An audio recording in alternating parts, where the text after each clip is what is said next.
నమస్తే, నేను విజయ్. సో ప్రపంచం అంతా ఎదురు చూసినట్టుగా సునీత విలియమ్స్ తన తోటి వ్యామగన్లు చాలా సేఫ్గా భూమి మీదకి వచ్చేసారు. ఓకే అనుకున్నట్లుగా అంతా కూడా సక్సెస్ఫుల్గా జరిగింది. అయితే ఇప్పుడు ఆ తర్వాత జరిగే ప్రక్రియ చాలా కీలకం. ఆమె సేఫ్గా వచ్చారా, ఆరోగ్యంగా ఉన్నారా, తిరిగి మామూలు మనిషి కాబోతున్నారా? ఎస్. అసలు ఆమెకి ఎలాంటి పరీక్షలు చేయాలి, తర్వాత తిరిగి మామూలు మనిషి కావాలంటే ఎలాంటి వైద్యాన్ని అందించాలి, ఆమె అక్కడ స్పేస్లో ఉన్నప్పుడు ఎలాంటి ఆహారాన్ని తీసుకున్నారు, అందులోనూ 9 నెలల తర్వాత వచ్చిన తర్వాత ఆమె నిజంగా ఆరోగ్యంగా ఉంటారా లేదా, ఇలాంటి ప్రశ్నలకు సమాధానం ఇవ్వడానికి మనతో పాటు ఉన్నారు సీనియర్ సైంటిస్ట్, ఇస్రో మాజీ శాస్త్రవేత్త కేవీఏ చక్రవర్తి గారు. సార్ నమస్తే. సార్ చాలా డౌట్స్ ఉన్నాయి సార్. అందరూ అనుకున్నట్టుగానే సేఫ్గా అయితే వచ్చేసారు, ఆమెతో పాటు మరో 3 వ్యోమగాములు. అయితే ఇప్పుడు ఆమె బయటకు ఎలా వస్తారు, వచ్చిన తర్వాత ఎలాంటి పరీక్షలు చేస్తారు, పరీక్షలు చేసిన తర్వాత వైద్యం ఇచ్చిన తర్వాత మామూలు మనిషి అయ్యే అవకాశం ఉందంటారా? పారాచూట్తో సముద్రంలో దిగారు. రికవరీ క్రూ అని సపరేట్గా ఉంటారు. They are dressed separately. Okay, వాళ్ళని తీసుకొచ్చి స్ట్రెచెస్ మీద తీసుకొచ్చి ఒక ఐసోలేషన్ సెంటర్కి పంపిస్తారు. Individual isolation. ఒక్కొక్కరికి ఒక్కొక్క వెహికల్ ఉంటుంది. ఇప్పుడు 4 వచ్చారనుకోండి, తిరిగి 4 ఒక చోట పెట్టరు, మళ్ళీ వేరే వేరే చోట్ల పెడతారు. వేరే వేరే వెహికల్స్లో ఎక్కించి, ఇప్పుడు మన అంబులెన్స్ల కన్నా ఇంకొక రకంగా ఉంటుంది ఆ వెహికల్. పైకి ఎక్కించి ఒక చిన్న లారీలా ఉంటుంది, దాంట్లోకి ఎక్కించి వాళ్ళు ఐసోలేషన్ సెంటర్కి సపరేట్గా తీసుకెళ్ళిపోతారు. ఎందుకంటే అప్పుడు ఆ తీసుకెళ్ళి వాళ్ళకి అన్ని రకాల పరీక్షలు, బీపీ, షుగరు, ఇక కొన్ని హాస్పిటల్స్కి వెళ్తే మీరు అంటారు అందరూ ఏదైతే టెస్ట్లు ఉంటాయో అవన్నీ చేసేస్తారంటారు, అంటే డబ్బులు ఆగేయడానికని. కానీ ఇక్కడ necessity. They are exposed to a new climate atmosphere after 9 months of space stay, right? Okay, so it is very essential to do lot of tests. 1. 2, మీరందరూ అనుకున్నట్టు ఆవిడ నడవలేదు, వంగిపోతుంది, కృంగిపోతుంది, 9 నెలలు ఉండిపోయింది, ఇవన్నీ నేను నమ్మను. ఎందుకంటే ఈవిడ రికార్డు 602 days సృష్టించింది, నిజమే. అంతకుముందు వెళ్ళిన ఆవిడ 382 రోజులు 282 రోజులు చేసింది. ముందు ఆ రికార్డుని ఈవిడ బ్రేక్ చేసింది. 2 సార్లు వెళ్ళి సేఫ్గా వచ్చారు. అలాగే రష్యన్ వ్యామోగామ 1977లోనో ఎప్పుడో వెళ్ళాడు ఆయన. ఆయన రష్యన్ మీర్ స్పేస్ స్టేషన్లో 1000 days ఉన్నాడు. 1000 days రికార్డ్ ఇప్పుడు క్యూములేటివ్. ఓకే, ఇది కాకుండా మధ్యలో బోనంతమంది ఆడవారు, మగవాళ్ళు వెళ్ళారు. వీళ్ళందరినీ కూడా టెస్ట్ చేసి lot of data they have kept. అంటే ఒక్కొక్క మనిషికి ఒక్కొక్క బ్లడ్ గ్రూపులు ఉంటాయి. ఒకరికి O+, B+, A+ అని, అలా ఏ గ్రూప్ వైజ్ ఎలా ఉన్నారు, వీళ్ళకి ఈ కండిషన్స్లో ఈ గ్రూప్కి ఎలా పనిచేస్తోంది అనేది డేటా. 1. నెంబర్ 2, అందరికీ సర్వసామాన్యంగా ఉన్న డౌట్, బోన్ డెన్సిటీ ఫస్ట్ తగ్గిపోతుంది. రేడియేషన్ ఎక్స్పోజర్ తోటి కొన్ని మన నాళాలు, రక్తనాళాలు వీక్ అయిపోతాయి. 3, మైక్రోగ్రావిటీ ఉంది కనుక బ్లడ్ ఫ్లో హెడ్ నుంచి కాలు వరకు చూస్తే తేడాగా ఉంటుంది. ఓకే, తక్కువ ఉంటుంది. ఇవన్నీ combination of so many reasons. Okay, మీరు ఫ్రెష్ ఫ్రూట్స్, ఫ్రెష్ వెజిటబుల్స్ తిన్నంత ఆరోగ్యం అక్కడ లేదు. అన్నీ నిలవ ఉండి ప్యాకేజ్డ్ ఫుడ్స్ అన్నీ తింటారు. అక్కడ డీహైడ్రేటెడ్ చేస్తారు. కావాల్సిన చోట హైడ్రేషన్ అంటే వాటర్ పోసి మళ్ళీ మరిగించుకుని తినడం. డీహైడ్రేషన్ చేయకపోతే కొన్ని నిలవ ఉండవు, అవన్నీ చేస్తారు. కాలం గడిపారు. ఏదో వాళ్ళకు ఒక ఉత్సాహం, ఏదో సృష్టించాలి కొత్తదానాన్ని, చాలా సంతోషం. బట్ ఈ రిలేటెడ్ ప్రాబ్లమ్స్ తోటి ఉంటారు వాళ్ళు. Bone density, exposure to the lot of this thing. ఆ బోన్ డెన్సిటీలో కూడా మగవాళ్ళకి అరౌండ్ 2+% ఉంటే 3 వరకు, ఆడవాళ్ళకి ఇంకాస్త ఎక్కువ ఉంటుంది. అందులో మెనోపాస్ దాటిన వాళ్ళకి పెరిగిన పరిస్థితి ఉంది కాబట్టి వాళ్ళకి ఇంకా ఎక్కువ. 1, 2. ఇప్పుడు మీరు అనొచ్చు, ఇవన్నీ ఉన్నాయి కదా, దీంతో ఆవిడ రాగానే నడవదు అని అనుకుంటారు. కాదు, మీకు ముందు చెప్పినట్టుగా డేటా, సో మచ్ డేటా ఉంది కదా, ఇంత బోన్ డెన్సిటీ వీక్ అవుతుంది, ఇంత వీక్ అవుతుంది, ఇంత muscular strength dropped this much. కనుక వాళ్ళకి సప్లిమెంట్ ఫుడ్లో ఆ రకంగా ఫుడ్ అది సప్లై చేశారు. అలాగే అక్కడ తింటారు. ఉన్నప్పుడే? అక్కడ ఉన్నప్పుడే తిన్నారు. ఓకే. వన్ చేసి బాగానే ఉందని ఎలా నిర్ధారించారు అంటే ప్రతి వారము కూడాను యూరిన్ టెస్ట్ కింద నుంచి ఒకటి సపరేట్గా చేసి కోడింగ్ అంతా రాసి నౌక వెళుతుంది కదా కిందకి, సరుకు రవాణా కార్గో షిప్ వెళ్తున్నప్పుడు అని పంపించి టెస్ట్ చేసి అడ్వైజులు ఇస్తూ ఉంటారు కింద నుంచి. డైటీషియన్స్, నాసా డైటీషియన్స్ సపరేట్, వాళ్ళకి వేరే ట్రైనింగ్ ఉంటుంది. నాసా గైనకాలజిస్ట్ ఉన్నారు అక్కడ కూడా. మన ఇండియన్ ఆరిజిన్ యువతే ఉంది అక్కడ కూడా, జైన్ ఆవిడ. ఓకే. వినీతా జైన్ ఏదో ఆవిడ పేరు.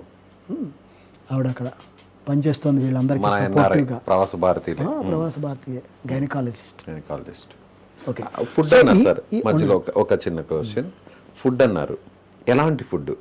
డీహైడ్రేటెడ్ ఫుడ్ అన్నారు, లేదంటే కొన్ని వాటర్ మిక్స్ చేసుకునే ఫుడ్ అన్నారు. ఆ ఫుడ్ ఏంటో చెప్పగలరా? ఇక్కడ మనకి దొరికినట్టుగా రైస్ అట్లాంటివి ఏమన్నా ఉంటాయా, లేదంటే బ్రెడ్స్? అక్కడ ఎక్కువగా మనకి అమెరికాలో తినేదంతా కూడా ఆ ఫుడ్డే, అలాంటి ఫుడ్డే ఉంటుంది. కార్గో షిప్స్ ఎవ్రీ 2 monthsకి కార్గో షిప్ వెళ్ళి మీరు అనుకున్నట్టు 9 నెలలకి ఫుడ్ స్టోర్ చేయలే వాళ్ళు. Generally it will be stored for 45 days. 45 రోజులు ఉంటుంది కి ఫుడ్ స్టోర్ చేస్తారు. ఇన్ సమ్ కేసెస్ సమ్ ఎసెన్షియల్స్ని 60 days కూడా స్టోర్ చేస్తారు. పెంచుకునే అవకాశం ఉంటుంది. పెంచుకోవడానికి కొన్నిటిని ఫుడ్ కాకుండా కొన్ని ఎక్స్పైరీ బాగుంటుంది కదా అలాంటివి స్టోర్ చేస్తారు. అయిపోయిన తర్వాత కార్గో షిప్ వస్తూ ఉంటుంది. అలాగా ఇప్పుడు మీరు అనుకుంటాడు అక్కడ బిర్యానీలు తిన్నారు, రైస్ వండి డీహైడ్రేటెడ్ చేసి మళ్ళీ హైడ్రేషన్ అంటే మళ్ళీ వాటర్ వేసి వేడి చేసుకుని ఈ మైక్రోవేవ్ ఓవెన్స్లో ఉంటాయి ఏమండి. కాఫీ, టీ పౌడర్లు అన్నీ కలిపి డీహైడ్రేట్ చేసి పౌడర్గా ఉంటుంది. దాన్ని పోసుకుని వేడి నీళ్ళు పోసుకుని కాఫీ తాగి, కాఫీ టీ కూడా తీసుకున్నారు చక్కగా ఏమండి. మిల్క్ కావాల్సిన వాళ్ళకి మిల్క్ కలిపింది, మిల్క్ లేని వాళ్ళకి మన బ్రూ కాఫీ డైరెక్ట్ ఇన్స్టెంట్లు తాగుతున్నారు. అదొక ఇష్యూ. ఫిల్టర్ కాఫీ దొరకదు కానీ ఇన్స్టెంట్ కాఫీ. ఇప్పుడు నేను చూశాను ఈ మధ్య కాలంలో 2-3 ఏళ్ల నుంచి మన ట్రైన్స్లో కూడాను ఇది వరకు పాలు ఉండేది, పౌడర్ కలిపేవాడు. నీళ్లు ఉండేవి, టీ డిప్పు పెట్టేవాడు, పాలల్లో డిప్ వేసేవాడు. ఇప్పుడు మీరు చూసారంటే మనకు కూడాను పౌడర్, పాలు, కాఫీ పౌడర్, షుగర్ కలిపేసి పౌడర్ వస్తుంది. వేడి నీళ్ళల్లో అది పోసి మొహాన్ని కొడుతున్నాడు వాడు రైల్లో. రుచి పచి పక్కన పెట్టండి. రెడీ టు సర్వ్ అంతే. రెడీ టు సర్వ్ వచ్చింది. So improvements. ఓకే, ఏదో అవసరం కొద్దీ ఓ రోజుకి ఏముంది అడ్జస్ట్ అవ్వాలి మనం. ఇంకొక డౌట్ సార్, నేను సో ఇక్కడ మీకు చెప్తున్నా, ఈ డేటా అంతా ఉంది. వాళ్ళు మంచి ఫుడ్డే తిన్నారు రకరకాలుగా ఏమండి. కొన్ని కూరగాయలు అవన్నీ కూడా అంటే రీసెర్చ్ పర్పస్గా పండించారు. ఆకుకూరలు పండించారు, అక్కడ పండించారు. అంతరిక్షంలో వ్యవసాయం చేశారు, పండించారు. చిన్న చిన్న టమాటాలు చాలా విరివిగా బోల్డ్ ట్రయల్స్ వేసి రకరకాల టమాటాలు, బంగాళదుంప పంపించారు. కొన్ని ఆకుకూరలు అన్నీ పండించారు. మరి ఆక్సిజన్ ఉండదు కదా, ఎలా సాధ్యం? మీరు అక్కడ ఉన్న వాళ్ళకి ఎయిర్ ప్రెషర్ మెయింటైన్ చేస్తున్నారు. అక్కడ మనం కృత్రిమంగా దీన్ని ఆక్సిజన్ ఇచ్చి వాటన్నిటిని మనం బేలో స్పేస్ ల్యాబ్ బేలో అవన్నీ పెట్టి చిన్న చిన్న దాంట్లో పండించారు. సో ఇప్పుడు ఎనాలిసిస్ చేసిన డేటా, పాత డేటా, వీళ్ళు తిన్న ఫుడ్, వీళ్ళ స్టూల్స్ కూడా ఎవ్రీ మంత్ టెస్ట్ చేస్తారు. ఎలా ఉన్నాయి స్టూల్ టెస్ట్, యూరిన్ టెస్ట్లు అన్నీ అవుతూ ఉంటాయి ఏమండి. అవసరం అయితే బ్లడ్ శాంపుల్స్ కూడా పంపిస్తారేమో నాకు తెలియదు, అది చదవలేదు ఇవాళ డేటా వాళ్ళు. ఇంకొకటి కూడా విన్నాను సార్, ఈ డేటానంతా చూసి ఇప్పుడు కిందకు వచ్చిన అమ్మాయి గురించి మాట్లాడదాం. సునీత, ఆవిడ డేటా ఉంది కదా. సో స్పేస్లోకి వెళితే because of some reaction year gap పెరిగి పొట్టిగా ఉన్నవాళ్ళు పొడుగ్గా కనిపిస్తారు. అవునా? దీస్ ఆర్ ఆల్ ఎన్లార్జ్ అవుతారా? అదే పొడుగ్గా అవుతారు, ఎన్లార్జ్ అవుతారు, పొడుగు అవుతారు. వెనుముక స్పైన్ ఇలా పెరిగి పొడుగు అవుతారు. అది రీటైన్ అవ్వడానికి కొన్ని మంత్స్ పడుతుంది. కిందకు వచ్చాక మళ్ళీ తిరుగుతుంది. Okay, it is like foldable గొడుగు. ఇలా ఇస్తే కొంచెం.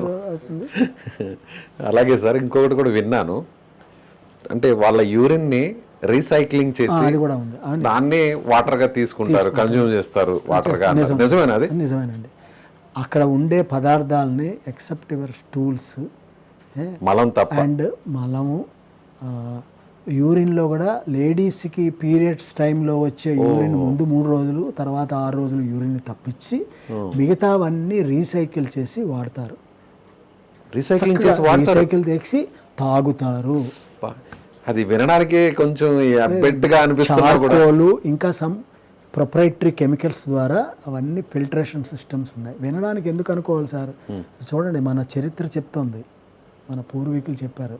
అంతవరకు ఎందుకు? మన పాత ప్రైమ్ మినిస్టర్ మొరార్జీ దేశాయ్ ఆయనే తాగేవాడు, తెలుసు కదా, చాలా ఆరోగ్యం. అవును, ఆయుర్వేద శాస్త్రం కానీ అందులో ఉండేదంతా వేస్టేజే కదా సార్? కాదండి, బ్యాక్టీరియా ఉంటుంది, కొంత గుడ్ బ్యాక్టీరియా కూడా ఉంటుంది. అది ఉపయోగపడింది మొరార్జీ. మీరు చూడండి, గూగుల్లో కొడితే బ్లడ్ సెల్స్ ఉంటాయి, పస్ సెల్స్ ఉంటాయి, రకరకాలు. అంటే ఏదైనా జ్వరం వచ్చినప్పుడు అప్పుడు కాదు, ఆరోగ్యంగా ఉన్న మానవుడు కరెక్ట్గా ఫుడ్ కరెక్ట్గా అన్నీ తీసుకుని ఏదో తాగి పడిపోయి యూరిన్ వెళ్ళడం కాదు, ఆరోగ్యంగా. మొరార్జీ దేశాయ్ వాళ్ళందరూ మీకు తెలుసు కదా ఎంత ఇదో సిన్సియర్ మ్యాన్. సో ఆనాడే చెప్పారు. ఇప్పుడు so is a thought, India నుంచి వచ్చిన థాట్ అమెరికా వాళ్ళకి. మనిషి యూరిన్ తాగి బాగానే ఉందని ఇండియా యొక్క ఆయుర్వేద శాస్త్రం చెప్పారు. సో మా అందరు యూరిన్లు కలిపి ప్రాపర్ ఫిల్టరేషన్ చేస్తే తీసుకోవచ్చు. Please prize our Indian people's future history, ఆయుర్వేదం మెచ్చుకోవాలి, మన సాంప్రదాయాల సంస్కృతి. సో ఆయన ఐసోలేషన్ సెంటర్లో పెట్టి, ఇంకా ఐసోలేషన్ వ్యూవర్స్కి చెప్పక్కర్లేదు, మనం అంతా కరోనా అనుభవించాం. ఏ ఐసోలేషన్లో ఒక క్వారంటైన్ లో కరోనా వచ్చిన పేషెంట్ ని ఒక క్వారంటైన్ లో ఎలా పెడతారో ఇప్పుడు వాళ్ళను కూడా అలా ఒక ఐసోలేట్ ప్లేస్ లో పెట్టేస్తారు. అంతకంటే ఎక్కువ ఒక బేబీ లాగా ట్రీట్ చేస్తారు అనుకోండి. ఈ స్పేస్ సూట్ ని ఇమీడియట్ గా రిమూవ్ చేస్తారా, లేదంటే స్పేస్ సూట్ లోనే ఉంచి ఐసోలేట్ ప్లేస్ లో ఉంచుతారా? లేదండి, స్పేస్ సూట్ తీస్తారు, స్లోగా తీస్తారు. ఆ స్పేస్ సూట్లో ఏంటంటే ప్రెషర్ మెయింటైన్ చేయడానికి, కార్బన్ డైఆక్సైడ్ చేయడానికి, థర్మల్ సిస్టమ్ మెయింటైన్ చేయడానికి, ఆక్సిజన్కి అన్నీ ఉంటాయి దాంట్లో. ఏమండి, అవన్నీ స్లోగా రిలీజ్ చేస్తారు అలవాటు పడడానికి. స్లోగా ఒక్కసారి ఈజ్ నాట్ ఎక్స్పోజ్డ్. ఓకే, స్లోగా. అందుకే ఐసోలేషన్ సెంటర్ అన్నారు. ఒక సపరేట్ వెహికల్ వెళుతుంది, ఒక చిన్న మెటాడోర్ కన్నా పెద్దది ఉన్నది, ఇంకా హైట్ ఉంటుంది వెహికల్. ఆ వెహికల్లో పెట్టి స్ట్రెచ్చర్ మీద తీసుకొచ్చి మూసేస్తారు. సార్, మామూలుగా ఒక ఊరు నుంచి ఇంకొక ఊరు వెళ్తేనే ఒక 100 కిలోమీటర్ల దూరంలోనూ మనం ప్రయాణిస్తేనో, బస్సులోనో, కారులోనో, లేదా ట్రైన్లోనో, ఫ్లైట్లోనో ప్రయాణిస్తేనే అలసిపోయాము, కాళ్ళు పట్టేసాయి, రెస్ట్ కావాలి అంటుంటాం. అలాంటిది ఇన్ని 100 కిలోమీటర్ల దూరం అంతరిక్షంలో భూకక్షకు వ్యతిరేకంగా ఉన్న దాంట్లో ప్రయాణించి అక్కడి నుంచి మళ్ళీ 9 నెలల తర్వాత తిరిగి రావడం అంటే ఎలా సాధ్యమవుతుంది సార్? మామూలు మనిషి కావడానికి ఎన్ని రోజులు పట్టే అవకాశం ఉందంటారు? అదే మీరు ఆ 1 డేలో వస్తున్నారు కదా, 18 బయలుదేరి 19కి దిగారు, వచ్చేసారు. మామూలు మనిషి అవ్వడానికి మామూలు మనిషి అవ్వడానికి డిపెండింగ్. ఇప్పుడు పూర్వం వెళ్ళినప్పుడు ఇప్పుడు థ్రెడ్ మిల్లు, ఎక్సర్సైజులు ఇవన్నీ ఉన్నాయి, మీకు తెలుసు కదా, నడవడము, తర్వాత కొన్ని పుల్అప్స్ తీయడానికి, కొన్ని బస్కీలు అంటారు మన తెలుగులో, బస్కీలు, అలాంటివన్నీ కొన్ని అరేంజ్మెంట్స్ చేశారు. అది మీకు చెప్తున్నాను, ముందు వెళ్ళిన వాళ్ళ డేటా నుంచి డిప్లీటెడ్ థింగ్స్ బాడీలో కరిగిపోయినవి ఏమిటి, అవి కరిగిపోకుండా ఉండడానికి చేయవలసిన వ్యాయామాలు ఏమిటి, అవన్నీ చేసి తీసుకొస్తున్నారు. అందుకని మీరు అనుకున్నట్టుగా మామూలుగా పాత లెక్కల ప్రకారం అయితే 3 నెలలు ఉంటే వాళ్ళు బాగా కోలుకోవడానికి అవుతే 3 నెలలు 90 రోజులు స్టే చేస్తే వాళ్ళు కోలుకోవడానికి 15 రోజులు 20 రోజులు పట్టేది. అలా ఇప్పుడు సంవత్సరాలు ఉండిపోయినా సరే తొందరగా నెలల్లోనూ అలాగా నార్మాల్సీకి వచ్చేస్తారు. బట్ రీగెయిన్ ఈ బోన్ స్ట్రెంత్ డెన్సిటీ పడిపోతుంది చూసారా, బోన్ స్ట్రెంత్ రావడానికి మటుకు కొంచెం టైం పడుతుంది. ఎందుకంటే ఏజింగ్ ప్రాసెస్. వెళ్ళిన వాళ్ళందరూ కూడా 40, 45, 55 ఆమెకి. సో జనరల్ వీక్నెస్ అనేది ఒకటి ఉంటుంది అండి, ఆడవాళ్ళకున్న వాళ్ళ ప్రాబ్లమ్స్, వాళ్ళ వీక్నెస్ వాళ్ళతో ఉంటాయి. సో ఈవెన్ జెంట్స్కి కూడాను అది మెల్లిగా కోలుకుంటారు. ఇదివరకు ఉన్నంత టైం గ్యాప్ని ఇప్పుడు రీసెర్చ్ తోటి, టెక్నాలజీ తోటి తక్కువ చేశారు. Because advanced precautions, as I told you, క్యాప్స్లో నడవడం, మంచి ఫుడ్ తినడం, డైట్ అండ్ సప్లిమెంట్ టాబ్లెట్స్ కొన్ని ఇచ్చి అవన్నీ చేస్తుంటారు. ఎప్పటికప్పుడు యూరిన్, స్టూలు, బ్లడ్ అనాలిసిస్ చేసి they have taken care of it. Okay, ఇదంతా ఒక పెద్ద లెసన్ అనాలా, లేదంటే ఒక పెద్ద దీన్ని ఒక రకంగా ఎక్స్పీరియన్స్ అనాలా? మామూలుగా స్పేస్ టెక్నాలజీలో వెళ్ళిందేమో కొన్ని రోజుల్లో తిరిగి రావాల్సిన పరిస్థితి, జూన్ 6వ తారీఖు వెళ్ళారు, తిరిగి వచ్చే పరిస్థితి. కానీ అనూహ్యంగా అక్కడ వచ్చినటువంటి ఇబ్బందులతో, టెక్నికల్గా వచ్చిన ప్రాబ్లమ్స్తో ఆగిపోయారు. వస్తున్నారు అన్నారు, మళ్ళీ కుదరలేదు. అలా వాయిదాల మీద వాయిదాలు పడుతూ వచ్చింది. మొత్తానికి ఇప్పుడైతే సేఫ్గా వచ్చేసారు. మొత్తం ఎంటైర్ ఒక నాసాకే కాకుండా అన్ని స్పేస్ ఏజెన్సీస్కి, అన్ని దేశాలకు, ఇలా ప్రయోగాలు నిర్వహించే దేశాలకు ఇది ఒక బెస్ట్ ఎక్స్పీరియన్స్ అనొచ్చా, లేదంటే లెసన్ అనొచ్చా? But there will be so many untold facts in it. వాళ్ళకి ఏమన్నా ఇది ఆరోగ్యం కొన్ని ప్రాబ్లమ్స్ ఉన్న వాళ్ళని పంపించి ఆ స్పేస్ స్టడీలో ఎలా ఉంది, వాళ్ళ ఆరోగ్యం ఇంప్రూవ్ అయిందా, డిటోరియేట్ అయిందా, ఇవన్నీ మనకు తెలియదు. వాళ్ళు ఎలాంటి ఇదితో పంపించారనేది కూడా మనకు తెలియదు. అది ఒక నాసాకు మాత్రమే ఉంటుంది ఇన్ఫర్మేషన్ ఉన్నా కూడా వాళ్ళు రివీల్ చేయరు. Okay, right sir, thank you so much. చాలా ఇన్ఫర్మేషన్ ఇచ్చారు. నిజంగా చాలా మందికి చాలా అనుమానాలు ఉన్నాయి. యూరిన్ని చేస్తారు, అంతేకాదు ఉచ్ఛ్వాస నిశ్వాసాలు అంటారు. అంటే ఇన్హేలింగ్ చేసిన గాలిలో ఉన్న తేమ నుంచి కూడా వాటర్ని తీస్తారు, అది కూడా వాడతారు. 100 లీటర్ల నీరుని వాడితే 80 లీటర్ల వాటర్ని మళ్ళీ బయటకు తీసుకొచ్చి మళ్ళీ వాడతారు. ఒక 100 లీటర్లని మనం కన్సూమ్ చేస్తే వాటర్ని 80 లీటర్లు మళ్ళీ బయటకు తీసుకొస్తారు. అంత ఎఫిషియెంట్ ప్రాసెస్ అక్కడ నడుస్తుంది. యూరిన్ ద్వారా బయటకు తీస్తారు. మీరు అన్నట్టు ఎక్స్ట్రా వెహిక్యులర్ యాక్టివిటీ అంటారు. అది జరుగుతున్నప్పుడు, అంటే స్పేస్ రిపేర్లు ఏమైనా చేస్తే సూట్ వేసుకుంటారు కదా, ఆ బయట అయినప్పుడు ఉచ్ఛ్వాస నివాసాలు అవన్నీ ఇక్కడ ఉండిపోతుంది. అది కూడా బయటకు తీసుకొచ్చి CO2 సపరేట్ ఉంటుంది, ఉచ్ఛ్వాస నివాసాలు ఉన్నాయి, ఇది అది కూడా పైప్ ద్వారా తీసుకొచ్చి పడుతుంది. అందుకే మనం వదిలిన గాలి నుంచి H2O దాంట్లో నుంచి కూడా వాటర్ తీసేస్తారు. Super technology. అది ఇప్పటి వరకు చేశారా ఎక్కడైనా? లేదు, ఇది ఫస్ట్ టైం ఇప్పుడైనా చేస్తున్నారు. ఎలక్ట్రాలసిస్ అన్ని అవైలబుల్, మనం కూడా చేసేయచ్చు. Right sir, thank you so much sir.